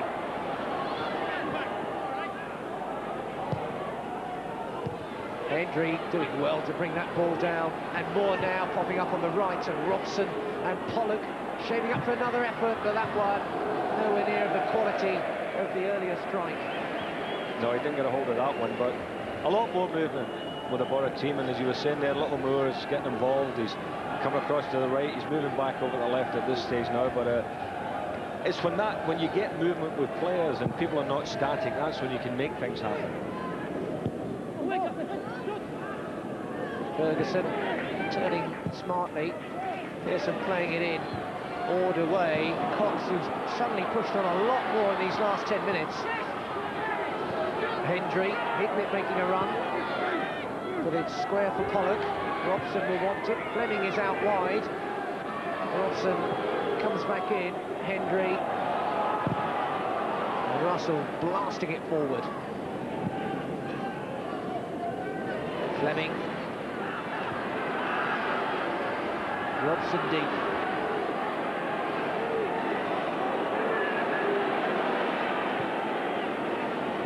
Hendry looking to turn his man again. Goodman dispossessing his old teammate. From Bradford days, that is. Now Russell, and Goodman looking to make a run through the middle. Cover there by Vickers.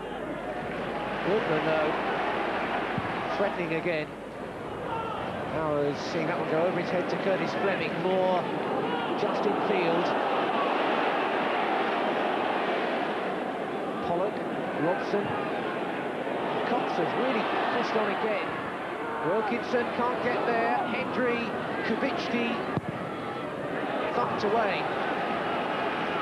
Easily Boro's best spell, this. It certainly is, and by getting the fullbacks wide, the crosses that are coming in from a better angle to give the likes of Wilkinson a chance. Boro looking more like it, but still trailing 2-0 and needing some inspiration to get back in this one. Just got a touch. Ferguson belts it away.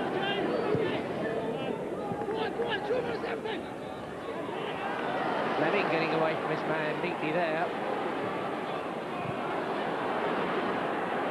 Still going, Curtis Fleming, he's trying back again.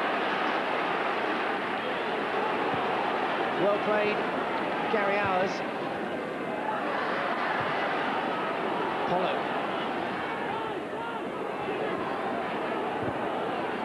Trying to barge their way through again.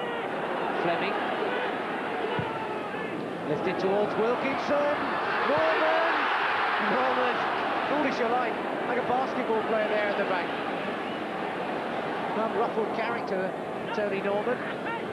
Certainly keeping cool there.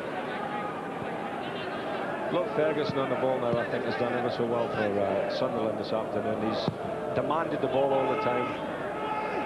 15 minutes left. Middlesbrough 0, Sunderland 2. And Goodman now.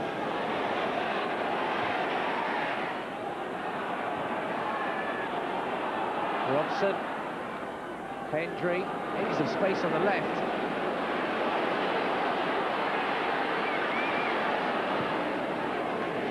Higbit. It was ambitious. Hasn't been enough shooting perhaps from Middlesbrough so far in this game, but he might have carried it forward a yard or two before deciding that was really the only option.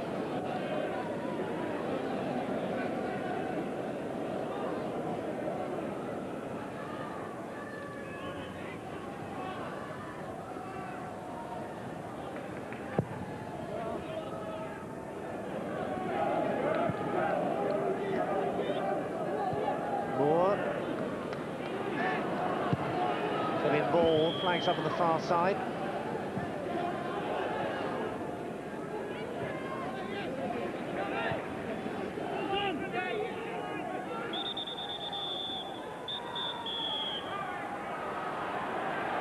Which, roughly translated by the referee, is get back.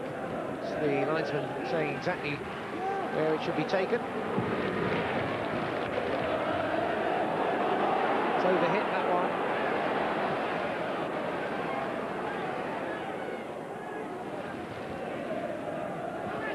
Nick Buxton is a very placid, easy-going sort of guy normally, but this is, without a doubt, the most animated an hour and a half that he's probably had in a long time. He's got to watch the blood pressure there.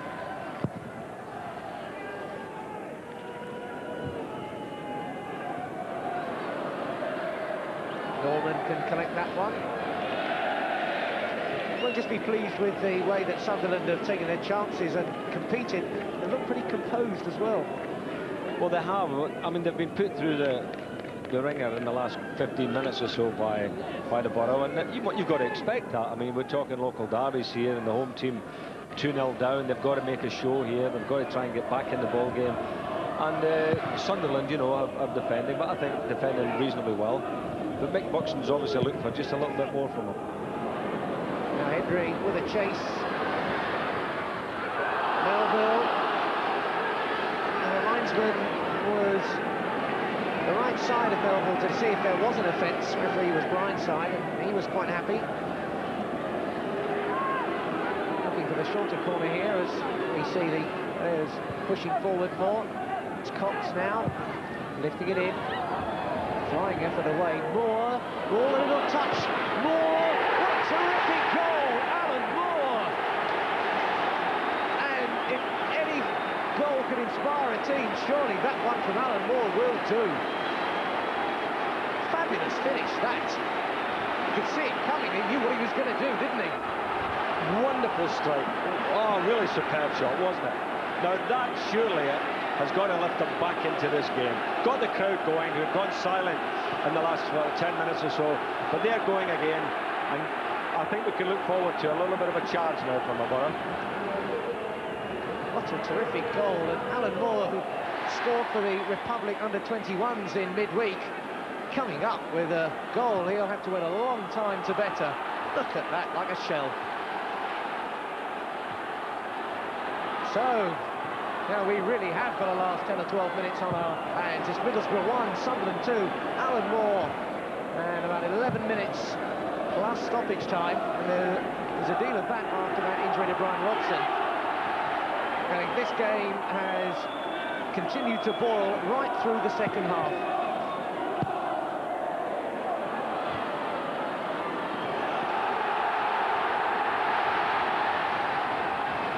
We'll make a note of that one for our goal of the season competition, I'm sure. Wilkinson saying what he wanted.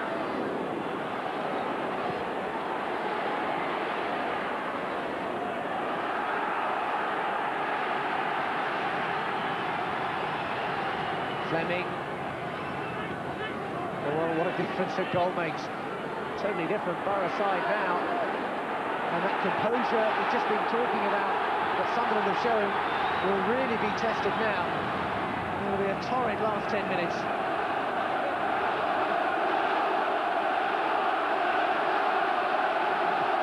It's all seated behind that goal there, but everybody is standing. And it's now the equalizer, Pearson! Boro are back, and Nigel Pearson.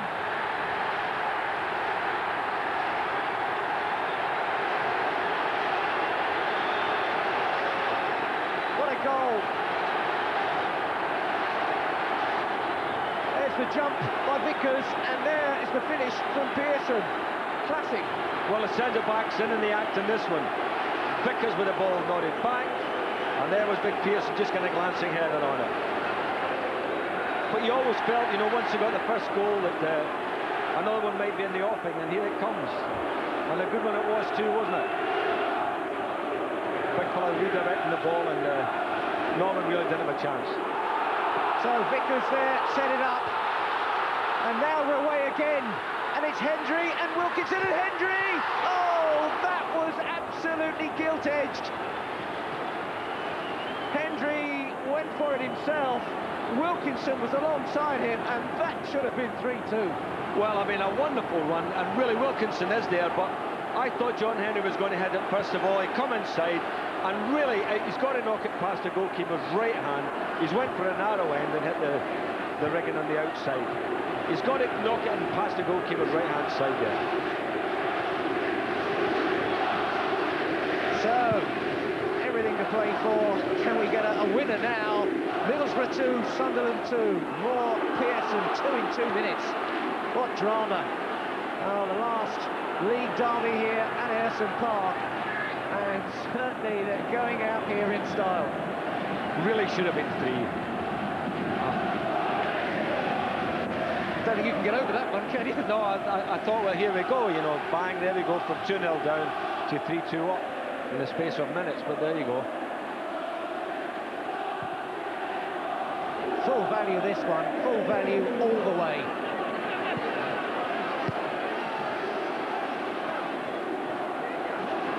And that test of character as well we were talking about.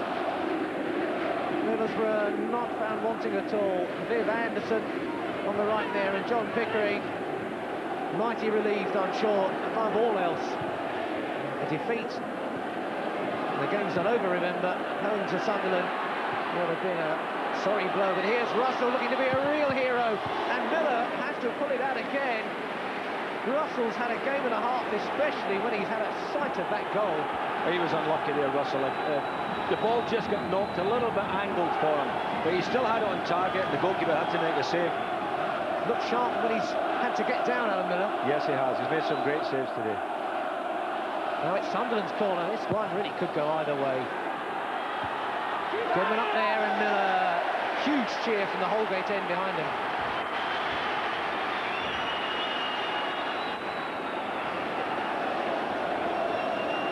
Alan Miller, who conceded 1 goal before today.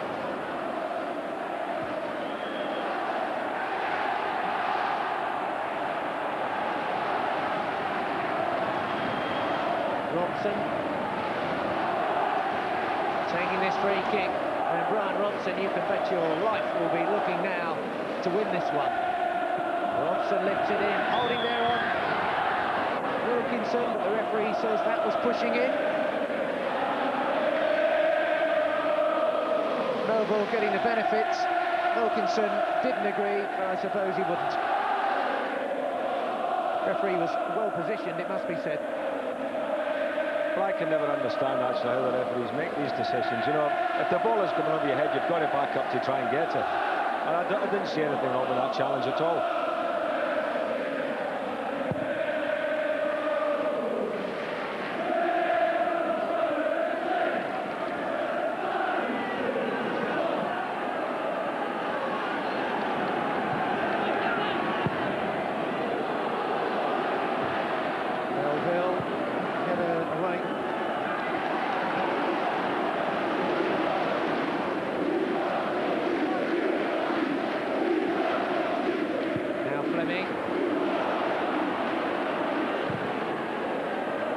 fighting for the last 5 minutes. And here goes Hendry again. Hendry turning. Robson into the middle. 2-2, 5 minutes to go, plus stoppage time, and there'll be a bit of that. Ferguson caught in possession by Hignett. Robson got a foot there, but Melville plays it accurately forward for Goodman. Goodman just taking the pace out of it and going for the return from Ord. Goodman now. Goodman gets the obstruction there from the referee against Neil Cox. Goodman thinking a free kick here might not be a bad result, perhaps. Well, he knocked it past the defender and actually knocked it, I think, too far and just ran into him. And I think that's what Cox was telling a referee. Oh, no, we can have a look at it and decide now. You know, he just ran into him, didn't he? He just lost control of it there. Anyway, they've got the free kick. Melville is right up there. Goodman saying he wants it. Ord is there as well. Cunnington. Phil Gray knocks it in short. And it wasn't the option that proved the most profitable.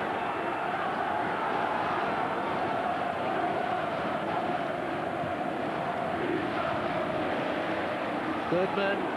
Ferguson. Gray trying to get through.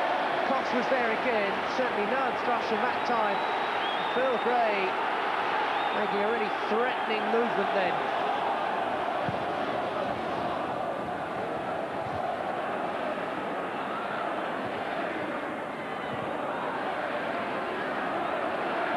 I think St John next to me is on his feet for these last few minutes in the commentary box. I think it's North East affairs really got him going. Well, I've really enjoyed this one. This has been good. And it's not over yet. Cox. Hignett with a touch. Hendry. Hendry, this man is dangerous. The final ball, disappointing by Hendry standards, to say the least. I mean, he's done ever so well again to create the chance for himself, and really it was on his left foot, and he's trying to hit it with the outside of his right foot. A substitution in these last few minutes, just while we have a look at this effort. There you go, he's trying to bend it in with the outside of his right foot. Rather ambitious. Craig Russell, the hero who looked to have set them on the way to victory, comes off, and on comes Michael Gray. Paul Gray may take up a slightly more defensive position. He can operate in midfield or at left back.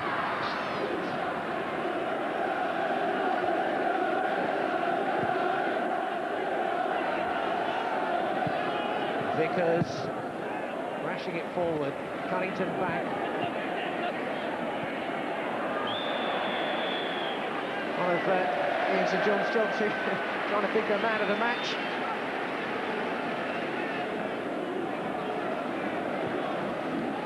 Just give it a minute or two.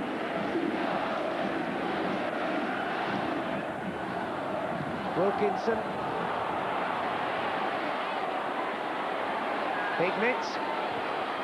Forward for Hendry, who let that run in typical fashion, and he's got a corner kick out of it.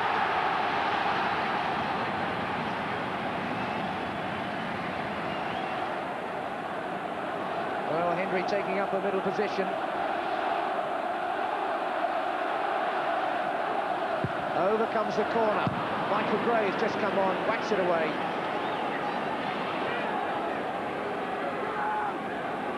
Pollard. That one's a dangerous ball, but Norman makes it look easy.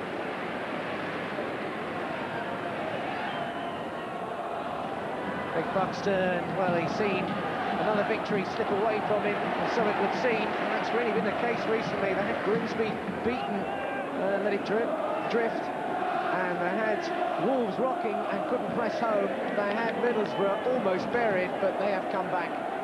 And the draw experts look like as though they're heading for another one. Well, when he was getting animated before, and when they were leading 2-0, I think maybe he was sensing his team were beginning to let it slip a little bit. And that's certainly been the case.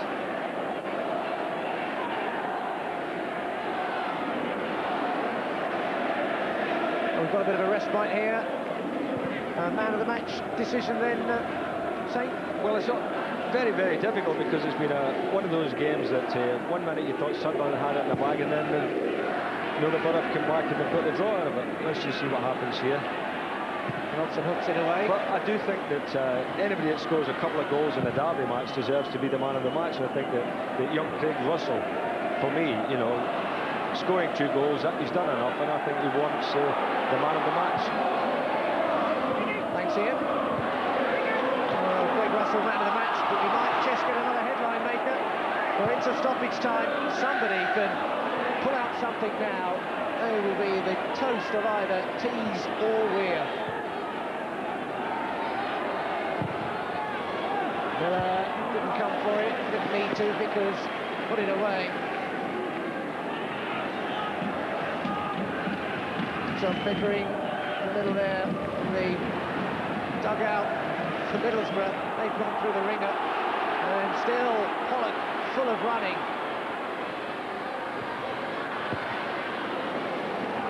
Well, as Nigel Benn would say, this has been a right old tear-up, really.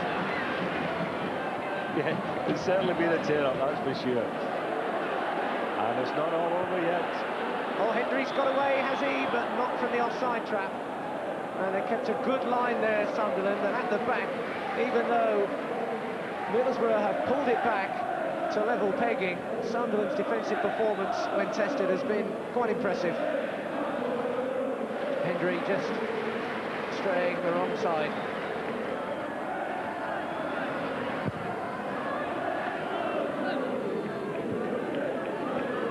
Goodman, Cunnington, Gray. Fleming tucks it back. 2 minutes into stoppage time. We had about 4 at the end of the first half. We had a long stoppage while Brian Robson was given attention. Here's Pollock. Here's Pollock really attacking the heart there, letting fly, but straight at Kevin Ball, who will not buckle. Michael Gray. That one had squeezed through to Don Goodman. He was off again.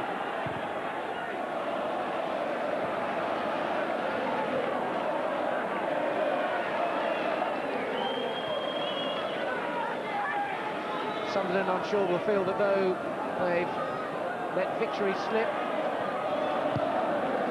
is the draw a little harsher on Sunderland and Middlesbrough, you think? Or is it credit for the fight back? I think all credit for the fight back, and I think over the piece you would say, well, a draw might be a fair result. Ian St John, ever the diplomat. No, I think you've got to give credit to the home team for fighting back after being 2-0 down. They've looked at team for much of the game, looking for that little spark of inspiration, and when they suddenly found it, they were different. Well, they did. They seemed to raise the game, didn't they? They raised the tempo of the game, started getting players forward, which they weren't in the first half, and over the piece in the second half, I would say, certainly in the last half hour, they've been the better side. A strange performance overall, though, from a team who've been so full of themselves after their start. But it's a building, learning process for Brian Robson and co. And perhaps tactically they might have found 1 or 2 things to chew over during the week's training. But now Hendry is still going for something through the middle, and I think there was a little touch of a handball in there. Well, it's a learning process, certainly for Brian as well. His first job in management, and he'll have learned something about his team this afternoon.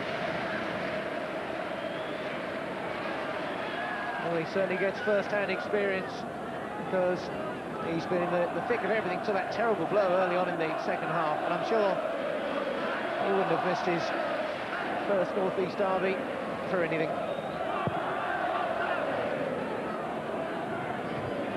Cox. 4 minutes we've had now.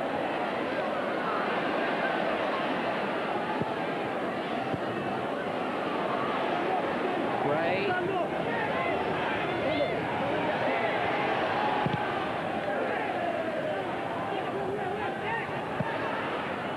Michael Gray is the man in the middle. Back to Ferguson. There'll be something really dramatic still on. Richard Ord. Michael Gray, a last fling for Sunderland perhaps. It's loose, it's cleared now by Craig Hignett. And Melville watches the bounce. Referee again looking at his watch. 5 minutes we've had at stoppage time. Used to be a game of 90 minutes. Well, I suppose this is injury time. You can have an operation in that time. And that's it. It's 2-2, the last league derby at Ayresome Park, and what a battle it has been. A real scrap. Middlesbrough looked to be right out of it after that double from Craig Russell, but Alan Moore with a terrific goal brought them right back into it. 2 in 2 minutes, and it was the captain's role for Nigel Pearson who got them level. 2-2 the final score. Terrific entertainment. Middlesbrough 2, Sunderland 2.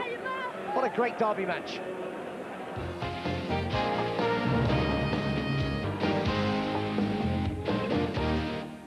Welcome back to the Tyne Tees match. We're still trying to catch our breath here in the studio. But down at Ayresome Park, we can have the reaction of Craig Russell, who got Sunderland's both goals this afternoon. He's talking to Ian Payne.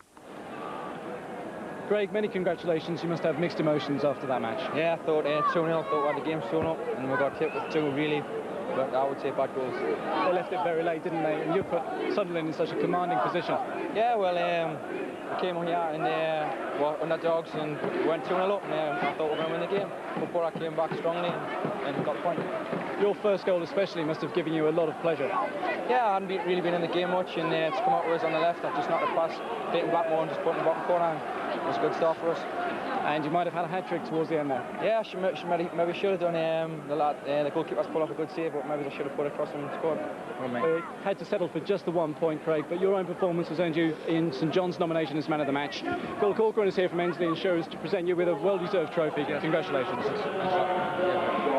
Well, with me this afternoon watching the match with John Byrne and Bernie Slavin, we've been on the edge of our seats here.